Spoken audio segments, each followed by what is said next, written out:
Hi, it's Paul Slackett's Good News Broadcast, speaking to Jerilyn Ross. Hi, Jerilyn. How are you? Hi, good. Thank you. Good. You're President and CEO of Anxiety Disorder Association of America.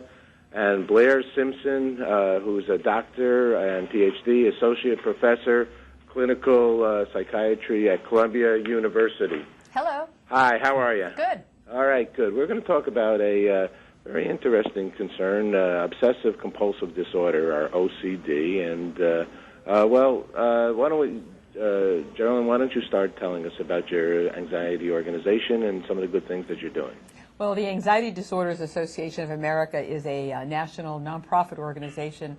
Our mission is to work towards the prevention and cure of all the anxiety disorders, of which, of course, obsessive-compulsive disorder is one. And obsessive-compulsive disorder affects about 2.2 million Americans. And we just recently began a very exciting campaign called Treat It, Don't Repeat It, Break Free from OCD. And this campaign sort of came out of a survey that we did where we went out to 1,100 people with Harris Interactive, the surveyors. And what we found is that of 7 out of the 10 people who reported having been diagnosed with obsessive-compulsive disorder and haven't yet had treatment, 7 out of those 10 people reported significant problems in their relationships, in their work, in their day-to-day living. And so we then looked at people who were treated, and we found that the majority of people who did get treatment had significant improvements of their day-to-day living and their job and advancements in their careers and their relationships and so forth. So we went back and we said to the people who got treated, what is it that you would like to have known earlier or that we should tell people today who aren't treated? And they said, for sure, information, information, information. So we put together this campaign. We have a wonderful website, which is treatocd.org. treatocd.org. Great job. As you can see, with tons of information, we have information for people who think they might have OCD. The signs and the symptoms are listed, treatment options, videos, short vignettes that people can download.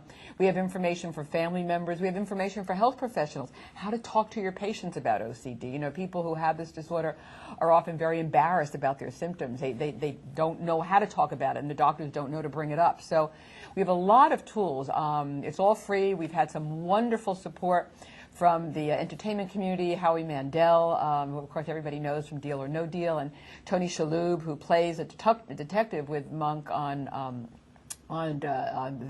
Detective with OCD on Monk, and the executive producer of that show, all volunteered their time to make these wonderful public service announcements, which are also on the treatocd.org and available for people to see.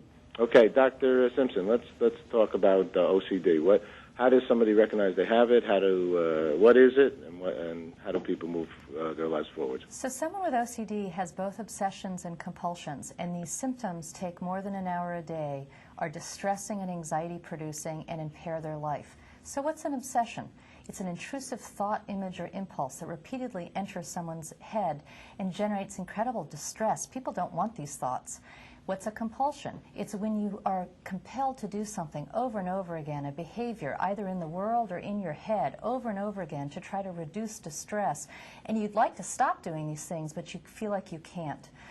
And when people have obsessions and compulsions like this, again, more than an hour a day, very distressing and impairing, that's OCD.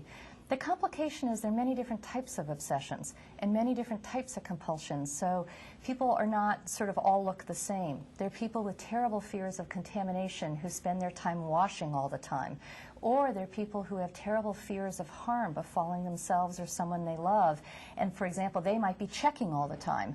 Or there's someone with intrusive sexual or religious images that is so horrified by these awful thoughts and impulses, they may be doing prayer rituals or other rituals in their head to try to clean their head of these terrible thoughts. And those are really just a few examples. Again, on the website, there are more examples of the different types of obsessions and compulsions that people with OCD can have.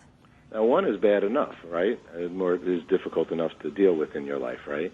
So here, since we're talking about two, compulsions and obsessions, I mean, do people that have just obsessions, are they, in essence, not obsessive compulsive? Do you know what I mean? Is there sort of problems in that way? It's a very interesting point diagnostically, which is, in fact, by DSM-4, you can get OCD with just obsessions and not compulsions, but clinically, it's very rare. Most people have obsessions and compulsions, but the trick here is many compulsions are mental compulsions.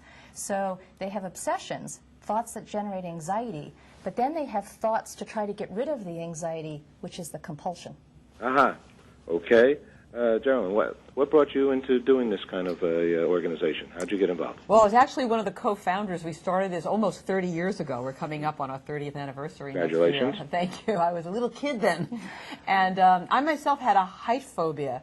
And 30 years ago, we didn't even have names for most of these disorders. And so I was also a graduate student in psychology. So between my academic studies and my personal life, I found other people who kind of had these strange anxiety disorders, these strange anxiety problems, and we realized that there wasn't a field. There weren't treatments. There wasn't research. There weren't, physicians like Dr. Simpson who were doing the work that they're doing today. And we began this basically not so much because we knew we were going to have this large organization that today gets 6-7 million hits a month on a website, but because there was an unmet need in the community. We knew that there were people out there, people like myself, people much worse off than myself who had these anxiety disorders, OCD, of course, being one of them, phobias, general anxiety disorder, panic disorder, who really needed to know that they're not alone, that they can get help. And over the 30 years, I've watched the field grow where today we have very effective treatments. And as president and CEO of this organization, you can't imagine how great I feel to be able to be here on TV and talk to you and audiences and say, these are real disorders. They're serious disorders. They can be very impairing, but people can and do get better. Doctor, how would somebody get better and say, I also have some concerns about heights? If I came to you, what would be some of the things we would talk about? Well, the very first thing I would do is take a very careful history and make sure that we got really clear on what the main problem was. And if it were just OCD, that's one thing, versus if it was OCD plus, let's say, a height phobia, that would alter it a little bit. But if we're going to talk about treatments for OCD, the important message is there are two treatments we already know work. One is treatment with medications of a class called selective serotonin reuptake inhibitors, and the other treatment we know works is cognitive behavioral therapy of a very specific type called exposure and response prevention. And people can do extremely well with these treatments. For some people, it's the combination of the treatments that works the best. And what we really encourage people to do is to, if they think they have OCD, and they can check that out on the website, treatocd.org, to speak with a healthcare professional. If they do have OCD, to really then think about what's the right treatment of the treatments that work for them. Many years ago, I did the Brain series on PBS, Channel 13, and a lot of this is, when you said serotonin, a lot of this is brain concerns, right? Well, there's good data to suggest that people with OCD have abnormalities in certain parts of their brain in comparison to people who don't have OCD. So yes, in a sense, obsessions and compulsions are due to some problem in the brain, but exactly what that problem is, we're all still busily working to find out. Okay, great. Well, obviously your website is wonderful. These, just quickly, the PSAs? Yes, public service announcements people can find. If they go to treatocd.org, treatocd.org, the website, they will find the public service announcements and a whole bunch of information, how to recognize signs and treatments, where to go for help. It's a wonderful resource, and it's free, so we really encourage people to go and use that all. Okay, congratulations on your work. Congratulations on the upcoming 30th anniversary. Very important information. Thanks for sharing the good news. Thank you very much. Okay, bye-bye. Thank you. Bye.